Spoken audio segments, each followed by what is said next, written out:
قرآن کریم میں ارشاد فرماتا ہے ان اللہ وملائکتہ یصلون علی النبی یا ایھا الذین آمنوا صلوا علیہ وسلموا تسلیما صلی اللہ علیہ وسلم، جس کا ترجمہ اور مطلب یہ ہے کہ بے شک اللہ اور اس کے تمام فرشتے درود پڑھتے ہیں نبی پر۔ تو اے ایمان والو تم بھی درود پڑھو اپنے نبی پر۔ دیکھیں عبادتیں تو بہت ساری ہیں، نماز یہ سب سے افضل ترین عبادت ہے۔ روزہ ایسی عبادت ہے کہ اللہ رب العزت ارشاد فرماتا ہے روزہ میرے لیے ہے اور میں اس کی جزا خود ہوں۔ اسی طرح مال کی عبادت جو مالی عبادت کہلاتی ہے وہ زکوٰۃ ہے، جو جسمانی عبادت وہ روزہ اور حج ہے، اور تمام عبادات میں جسے افضلیت حاصل ہے وہ نماز ہے۔ اور اللہ رب العزت نے ایک مسلمان پر ایمان لانے کے بعد سب سے پہلے مسلمان کے اوپر جو چیز فرض ہوتی ہے وہ نماز ہے، اور نماز قرب الہی کا ذریعہ ہے، اور نماز ایک ایسی عبادت ہے کہ جس میں بندے کے ساتھ کوئی دوسرا شریک میں نہیں ہوتا، اور نماز افضل ترین عبادت قرار دی گئی ہے۔ لیکن اگر آپ غور و فکر کریں گے، تمام عبادات کا جائزہ لیں گے، تو آپ کو پتہ چلے گا کہ تمام عبادات کی افضلیت اور فرضیت اور اس کی برکت اور برتری اپنی جگہ، لیکن اللہ نے جب تمام عبادات کو بندوں کے اوپر فرض کیا، یا وہ نیک اعمال جنہیں اللہ نے اپنے بندوں کو کرنے کا حکم دیا، تو بس صرف حکم ہی دیا، یعنی جب نماز کی باری آئی تو اللہ رب العزت نے کہا کہ اے مسلمان نماز ادا کرو، یعنی مسلمانوں کے اوپر اللہ نے نماز فرض کر دیا۔ جب روزے کی باری آئی تو اللہ نے مسلمانوں کے اوپر روزہ فرض کر دیا۔ جب زکوٰۃ کی باری آئی تو اللہ نے مسلمانوں کے اوپر زکوٰۃ فرض کر دیا۔ لیکن جب صدقہ و خیرات کی باری آئی تو اللہ نے مسلمانوں کو صدقہ و خیرات اور اللہ کی راہ میں خرچ کرنے کا حکم دیا۔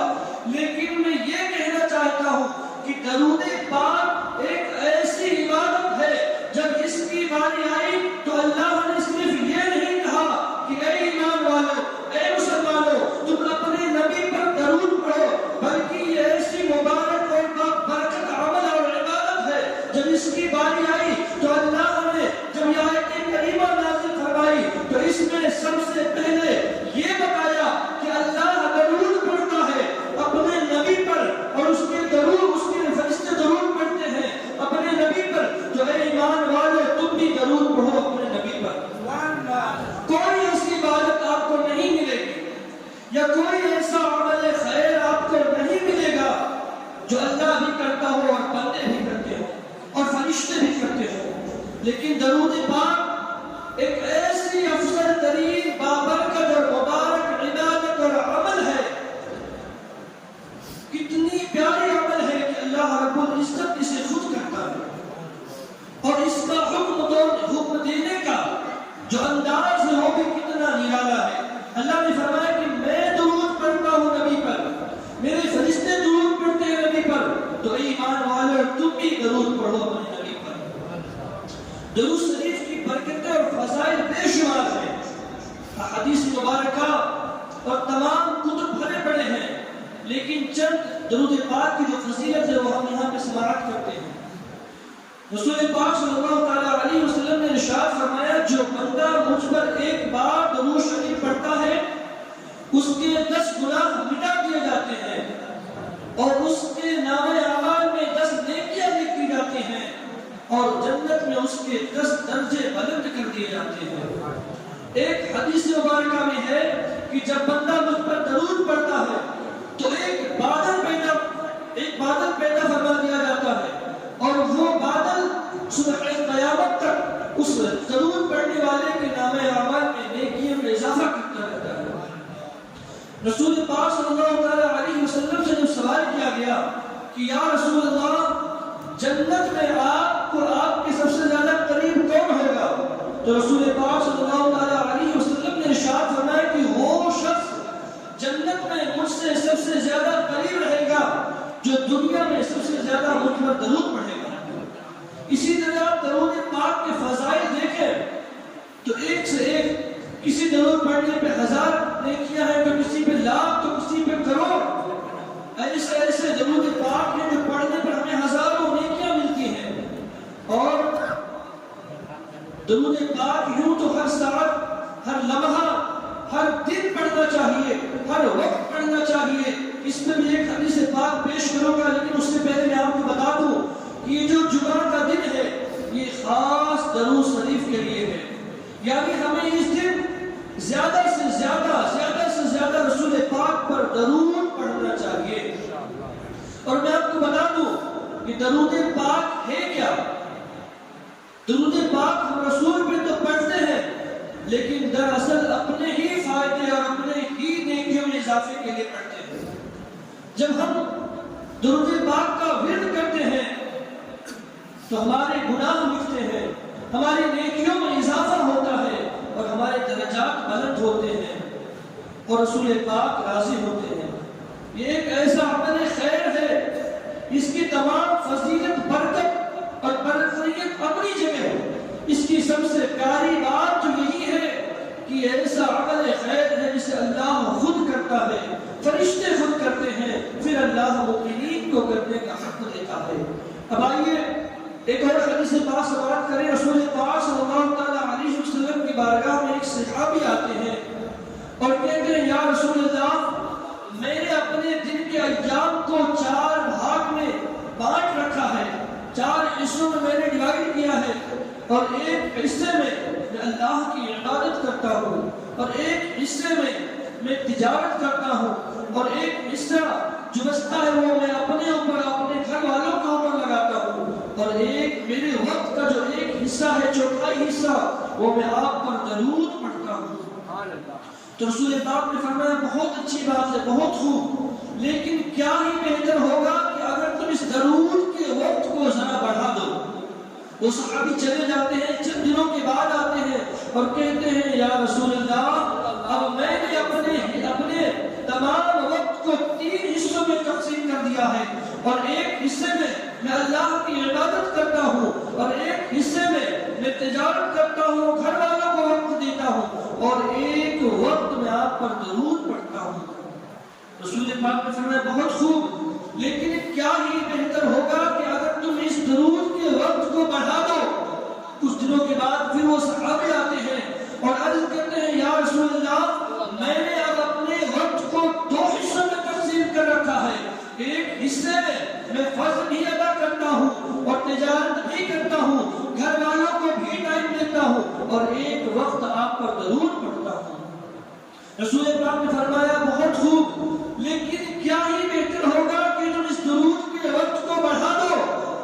کچھ دنوں کے بعد پھر واپس وہ صحابی آتے ہیں اور کہتے ہیں یا رسول اللہ، فرض عبادت کے بعد اور تجارت، جو ضرورت کی تجارت ہے اسے کرنے کے بعد، اور جو خاص ضرورت کے وقت ہے ان سب کو نکالنے کے بعد، میں سارا کا سارا وقت آپ پر درود پڑھتا ہوں۔ رسول پاک نے فرمایا سبحان اللہ، مبارک ہو، تم میرے ساتھ جنت میں رہو گے۔ یہ ہوئی درود کی برکت، فضیلت۔ اور جیسا کہ میں نے پہلے عرض کیا کہ جو رسول پاک سے یہ سوال کیا گیا کہ یا رسول اللہ، جنت میں سب سے زیادہ آپ کے قریب کون ہوگا، یعنی آپ کے پڑوس میں کون رہے گا، تو رسول پاک نے فرمایا کہ وہ شخص جو دنیا میں مجھ پر سب سے زیادہ درود بھیجے گا۔ سبحان اللہ۔ عبادتیں تو بہت ساری ہیں، عبادتیں تو ایک سے ایک ہیں، نیکیوں میں اضافہ کرنے والی، گناہوں کو مٹانے والی، درجات کو بلند کرنے والی، لیکن درود پاک کی کیا شان ہے کہ وہ عبادت ہے جو اللہ خود کرتا ہے، اس کے فرشتے کرتے ہیں، اور اس کے بعد اللہ مسلمانوں کو کرنے کا حکم دیتا ہے۔ لیکن آپ یاد رکھیں، جیسا کہ میں نے حدیث پاک پیش کی، صحابی نے فرمایا کہ یا رسول اللہ، فرض عبادت کے بعد پتہ یہ چلا کہ ہمیں درود شریف کا زیادہ سے زیادہ کثرت سے ورد کرنا ہے، لیکن فرض عبادت کے بعد ایسا نہ ہو کہ ہماری نمازیں، ہمارے روزے، ہمارا زکوٰۃ یہ پیچھے رہ جائے اور ہم تسبیح لے کے درود پاک پڑھتے رہیں۔ ہمارا درود پاک اس وقت قبول ہوگا جب ہماری نمازیں مکمل ہوگی، ہمارا درود پاک اس وقت قبول ہوگا جب ہمارے روزے مکمل ہوں گے، ہمارا درود پاک اس وقت قبول ہوگا جب ہم صحیح سے زکوٰۃ ادا کریں گے۔ آپ دیکھیں رسول پاک نے فرمایا کہ نماز میری آنکھوں کی ٹھنڈک ہے۔ اب اگر کوئی بندہ نمازیں چھوڑ کے بس درود ہی پڑھتا رہے تو اس کا درود کسی کام کا نہیں۔ اسی طرح اگر زکوٰۃ ادا نہ کرے، رمضان مبارک کے فرض روزے نہ رکھے اور درود پڑھتا رہے تو اس کا یہ درود پڑھنا کسی کام کا نہیں، کیونکہ درود پاک جو ورد کرتے ہیں ہم، رسول پاک فرماتے ہیں کہ مومن جب درود پڑھتا ہے خواہ وہ کہیں بھی ہو، اس کا درود مجھ پر پیش کیا جاتا ہے اور مجھ سے دیکھتا ہوں۔ تو جب ہم درود پڑھتے ہیں تو ہمارا درود رسول پاک کی بارگاہ میں پیش کیا جاتا ہے اور رسول پاک ہمیں دیکھتے ہیں۔ تو آپ بتائیں اگر ہم نمازیں چھوڑ کے رسول پاک کے اوپر درود پڑھیں گے تو کیا ہمارے اس عمل سے رسول پاک خوش ہوں گے؟ ہرگز نہیں۔ اسی طرح جو فرض عبادت ہے، نماز اللہ کے لیے ہے، روزہ اللہ کے لیے ہے، زکوٰۃ اللہ کے لیے ہے، تو اگر ہم ان کاموں کو چھوڑ کر بس درود پڑھنے بیٹھ جائیں گے تو کیا ہمارا درود پڑھنا قبول ہوگا؟ ہرگز نہیں۔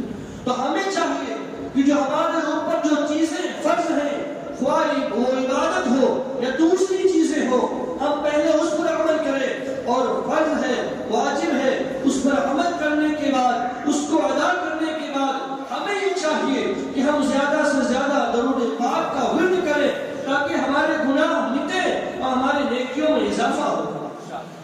جب رسول پاک کی بارگاہ میں کوئی آتا تھا اور کچھ وظائف وہ طلب کرتا تھا کہ یا رسول اللہ کچھ وظائف عطا کر دے، تو رسول پاک اسے یہ کہتے تھے کہ استغفار پڑھو، کیونکہ استغفار وہ چیز ہے جس سے بندوں کے گناہ جھڑتے ہیں، مٹتے ہیں۔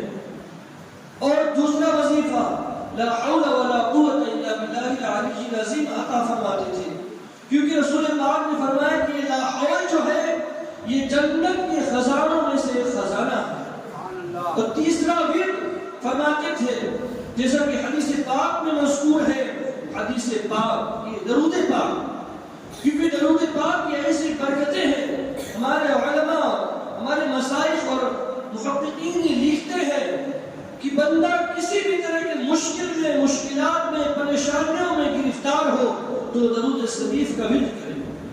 یہاں تک فرماتے ہیں کہ کسی کا کچھ سامان گم جائے، کھو جائے تو درود شریف کا ورد کرتے ہوئے تلاش کرے تو مل جائے گا۔ اگر بندہ قرض کے اندر مبتلا ہے تو درود شریف کا ورد کرے تو اس کے قرض کی ادائیگی میں آسانی ہوگی۔ اسی طرح بندہ کسی بھی مشکل اور پریشانی کے اندر اگر آ گیا ہے تو زیادہ سے زیادہ درود پاک کا ورد کرے تو اس کے اس مشکل میں، پریشانی میں آسانی ہوگی اور راستے ہموار ہو جائیں گے۔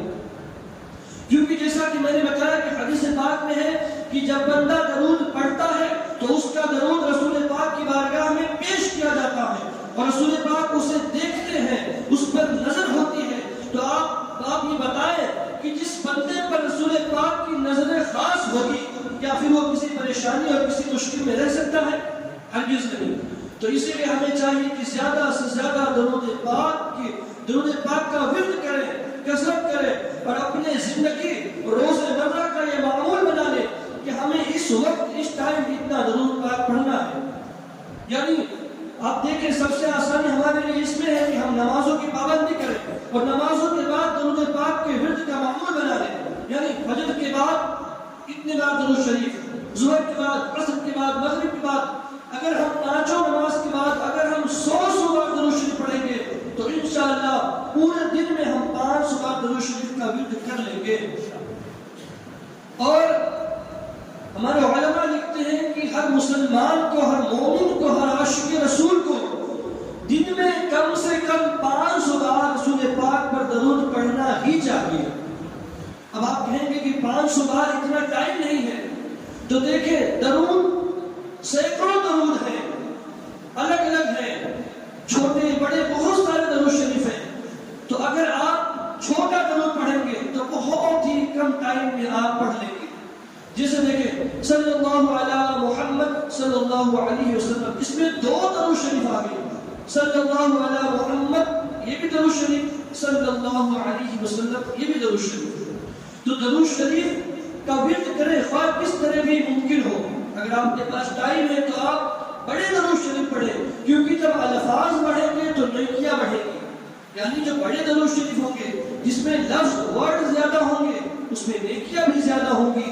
جو چھوٹے درود شریف ہوں گے ان میں ان کے الفاظ کے حساب سے ثواب ملے گا. تو ہمیں چاہیے کہ ہم درود شریف کا زیادہ سے زیادہ ورد کریں. اور جب بات یہ چل رہی ہے کہ فرض کے بعد، تو آپ کو میں بتا دوں کہ تمام فرائض میں علم حاصل کرنا بھی فرض ہے. اب یہ تمام فرائض میں علم ہی کی بات کیوں لا رہا ہوں؟ کیونکہ علم وہ چیز ہے جس کے بغیر عبادت مکمل نہیں ہوگی. یعنی اگر آپ نماز ادا کرنے آئے ہیں اور آپ کو نماز کے بارے میں علم نہیں ہوگا تو آپ نماز کس طرح ادا کریں گے؟ اسی طرح خواہ کوئی بھی عبادت لے لے، اگر اس عبادت کے بارے میں آپ کے پاس علم نہیں ہے، نالج نہیں ہے، جانکاری نہیں ہے، تو اس عبادت کو آپ کس طرح ادا کریں گے؟ آپ دیکھیں حج کے ایام آتے ہیں تو حج تربیتی کیمپ لگتا ہے، حج کے بارے میں سکھاتے ہیں، بتاتے ہیں، پڑھاتے ہیں. کیونکہ ظاہر سی بات ہے اگر آپ کو حج کے بارے میں معلومات نہیں ہوگا تو آپ حج پہ جا کر کیا کریں گے؟ بس گھوم پھر کے واپس آ جائیں گے، آپ کا حج نہیں ہوگا. اسی طرح سارے عبادتوں کا یہی معاملہ ہے، خواہ وہ نماز ہو، روزہ ہو، زکات ہو، یا حج ہو، یا دیگر عبادات ہو. ساری عبادتوں کے لیے ان کی جانکاری دینا ہمارے اوپر فرض ہے. اللہ کے رسول صلی اللہ علیہ وسلم نے ارشاد فرمایا طلب العلم فضیلۃ علی کل مسلم و مسلمہ. علم دین کا حاصل کرنا ہر مسلمان مرد عورت پر فرض ہے. تو یہ جو علم دین کا حاصل کرنا فرض ہے یہ بیک وقت یعنی ایک ساتھ ایک بندے پر فرض نہیں ہو جاتا. یعنی جب وہ بالغ ہوتا ہے جب اس کے اوپر نمازیں فرض ہوتی ہیں، اب اس کے اوپر نماز کا علم حاصل کرنا فرض ہے. وہ ذرا سا اور بڑا ہوا تو اب اس کے شادی کے دن آئے تو اب اس کے اوپر شادی کے یعنی نکاح کے جو علم ہے، جو احکام ہے، جو حقوق ہے، وہ سیکھنا اس کے اوپر فرض ہو گیا. جب بندہ بزنس اسٹارٹ کرے گا اب تجارت کے جو مسائل ہیں وہ اس کے اوپر سیکھنا فرض ہو گیا. اسی طرح جب ہم کہیں رہتے ہیں اور ذمہ دار بن کر رہتے ہیں تو ہمارے اوپر پڑوسیوں کے حقوق کے کیا مسائل ہیں وہ سیکھنا فرض ہو گیا. جب ہم بڑے ہوئے، سمجھدار ہوئے، ہمارے اوپر ہمارے والدین کے کیا حق ہے وہ سیکھنا فرض ہو گیا. یعنی اسٹیپ بائی اسٹیپ جس طرح آپ قدم بڑھاتے جائیں گے آپ کے اوپر وہ علم فرض ہوتا جائے گا. یعنی شادی سے پہلے شادی کے مسائل سیکھنا، تجارت سے پہلے تجارت کے مسائل سیکھنا، اسی طرح حج پہ جانے سے پہلے حج کے مسائل سیکھنا، روزے رکھنے سے پہلے رمضان المبارک سے پہلے روزے کے مسائل سیکھنا. ہوتا کیا ہے کہ ہم روزہ تو رکھتے ہیں لیکن کن چیزوں سے ہمارا روزہ ضائع ہو جاتا ہے، ٹوٹ جاتا ہے، ہمیں خبر تک نہیں ہوتی. تو اسی طرح ہر عبادت سے پہلے علم سیکھنا فرض ہے اور علم دین سیکھنا یہ فرض ہے، خواہ وہ مرد ہو یا عورت. اسی لیے ضروری ہے کہ ہم علم دین حاصل کریں.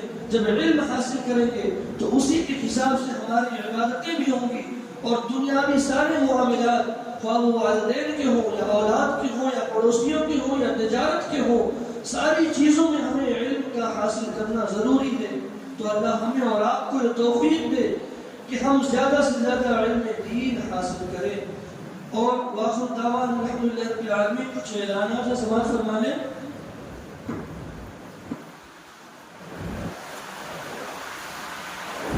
ایک اعلان یہ ہے 7 دن کا فیضان نماز کورس یہ ہونے جا رہا ہے مسجد بلال آدم جی نگر، ناری چوکڑی، بھاؤ نگر میں. اس میں بہت سارے